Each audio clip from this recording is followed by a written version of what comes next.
simplest things I gotta fix is that these things are pressed on. So I'm just gonna use a Black & Decker grinder thing and a slightly cross-threaded bolt, and that should be enough to allow this thing to wiggle around, and yet it'll be tight and won't fall off. This isn't super critical, it just needs to crank.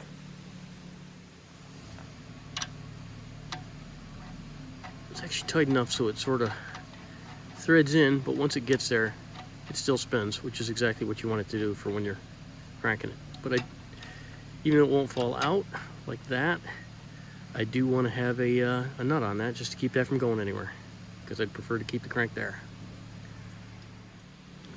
There, a little bit of wiggle to it, but I can crank. And I'm also going to put I'm going to drip some Loctite in there just for gigs and shizzles.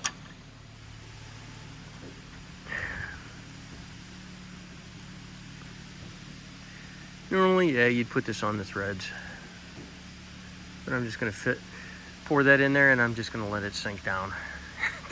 That'll be enough. This isn't threaded all the way on, and if it falls off, it's not that critical. It's not like this is load bearing or anything. So I just want it to be close. So I'll let gravity do its job on here and get into the threads. Maybe I'll loosen it up a bit with the wrench, tighten it up. But other than that, I need enough wiggle on this thing so it's not an issue. This'll do. All right, so I came back out, I loosened that all the way up, let the Loctite drip down in there, and then tighten the nut back up again. So we're back to where it needs to be. Because I do want to make sure that this doesn't just drop off, because I don't have a whole crap ton of these handles hanging around. I got a couple, but I don't have enough where I can just keep throwing them away. Can I help you, sir? Well, I don't really know. I don't know what a lift is. I mean, I read JLG on the side of it, but I'm not entirely sure what it's all about. Can I ride on it? So because it looks like it's gonna start raining again, I'm probably gonna cover that up and let that dry a little bit.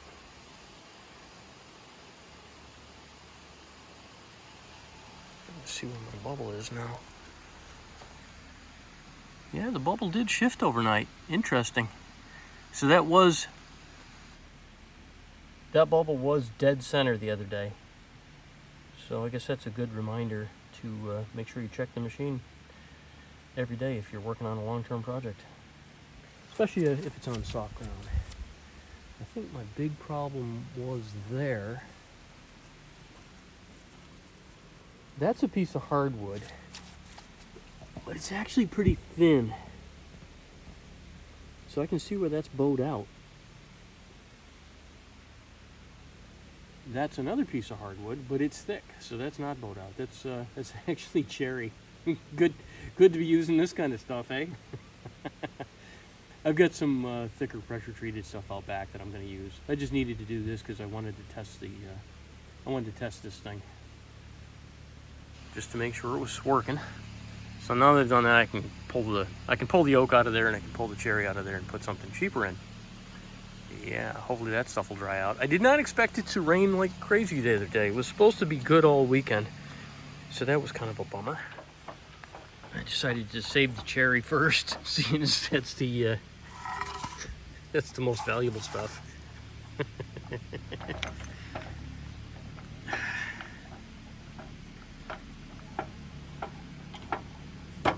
There you go there, little fella. So the object of the game is to get this thing completely off the ground. Gotta go check my bubble. See where that's it. And see, that bubble's almost spot on for that side. I can see that the one on the other end here, on this thin piece of wood, that one needs to be adjusted too. But now I gotta take this piece out. But that's why, where are they here? That's why you've got these little LED units here. So at each one of the corners, there's an LED. So when there's enough tension, on these things, that light's supposed to light, and then it triggers a relay inside, and then that relay will allow you to activate the buttons. But that circuit's been disabled.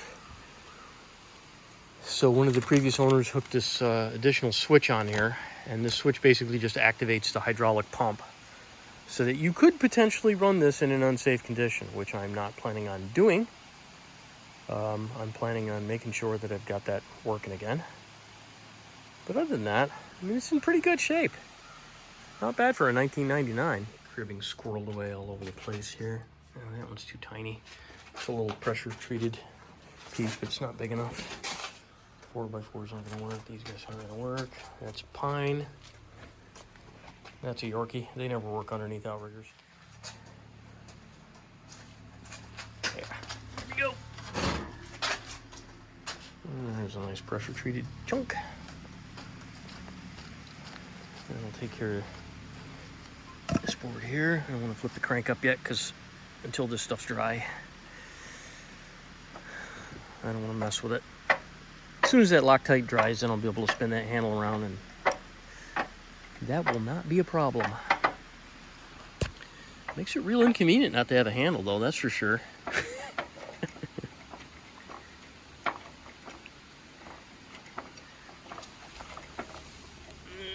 Alrighty, we're getting there. Only seems like an eternity. Oh, hey, snail.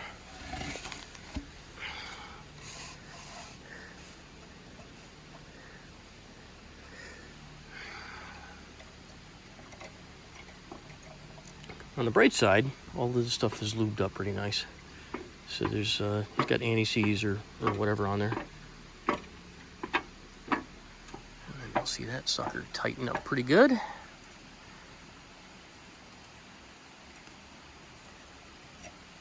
Won't take long. Although it would be a lot easier if the handle was working right now. But I want to get that off the ground, obviously. I was planning on doing some more stuff with this today, but with the way that the rain's looking, I'm not sure if I'll be able to do that. Alright, so that gets that off the ground. That's all I need that to do for right now. I know it's just some crappy commercial threshold material that I bought. This here, that cherry really looks nice, especially since it's wet because it's been out there in the rain. I'm not sure if I should have wasted this piece of wood on that, but it's been sitting around for a couple of years. This is actually a cast off from some material that I used to do a trap door. And I dried it for, I don't know, 5 or 6 years up in the attic. And then I ended up using it once it was completely dry. And got the other material that I actually used is protectant. It's got a coating on it. But this stuff here, this was just untreated, and I don't know. We'll see what happens to it now. How you doing, buddy? Yeah, get some more cribbing back there. It's PT, but that's only like 6 inches wide. I wanted something a little bit wider than that. I'll keep it looking. So this is fun. This is in our manure pile. These are tomatoes. Let's see here if I can find any of them. Boom. You see those little guys? It's very late in the season, and these guys are obviously not going to work out. They're gonna freeze long before they're worth anything. Some more down here somewhere. Yep. See those down there. I just thought it was kind of funny because we didn't plant tomatoes, and there isn't even any manure on this side, and the donkeys don't eat tomatoes, so yeah, there's that. That one's not going to work. I was hoping for some bigger stuff, like this. If I get something as thick as that, then that I'll put under a lift. Oh, sorry, fellas.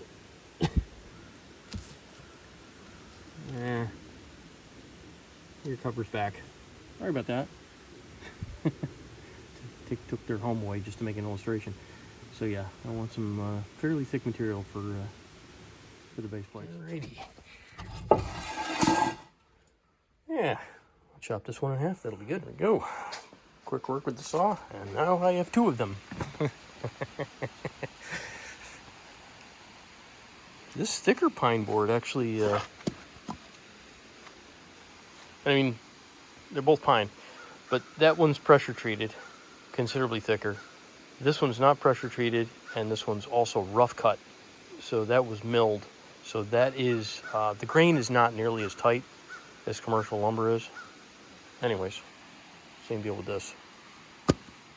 So that's about enough time for that to settle in as much as that's going to settle, and I'm going to dab the surface stuff out. So that's clean, and then we'll just leave that like that, and then give that a chance to dry naturally, and I won't get a whole bunch of Loctite all over everything. All right, that little bugger's pretty brutalized, and this one's a little bit worse. Cut this down a little bit more. I'm just going to put this in here for right now, because I actually have some of these things at work, and that'll take care of that, because you don't want to get this damaged. If you can help. I've got the perfectly smooth ones at work, but for right now, this is almost the same outer diameter, despite the little weird tangs that are on there. So I got that measured to length. I'll just cut that, and that'll at least protect it for right this moment. The hardware is standard. I was thinking it was metric. That's interesting. What do you think about that, man? Yeah. No, so this is a gas shock that once you have this thing leaned down, I guess it's supposed to take up the slack slowly instead of it just dropping over in one shot. That can't be right. Yeah, same thing on this side. So I'll have to put longer bolts through that. That's a little interesting.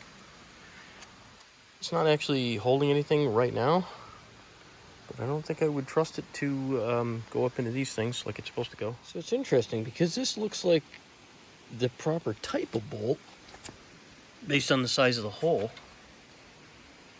but it's clearly not the right width, and this isn't bent open or anything. That's in good shape. So I'm gonna have to check the manual and see exactly what's going on with that. I may have to source some bolts for that. So this looks like a caster bolt with one that goes through a wheel. So maybe I'm overthinking this. I can probably just put a shoulder bolt through here, and as long as the threads start at that point, that shouldn't be a problem, because it's just a tube. So yeah, as long as it doesn't crush down on that thing, that should be fine. I'm gonna have to look in the parts manual and see where this goes, because there's 2 of these, and it looks like they came off the machine, because that's the same style. It likes Allen heads, but then again, they don't use Allen heads everywhere, so I'm not sure. This may not even belong to this machine. This may have been off from like a caster or something like that, because I'm sure the casters use these things too.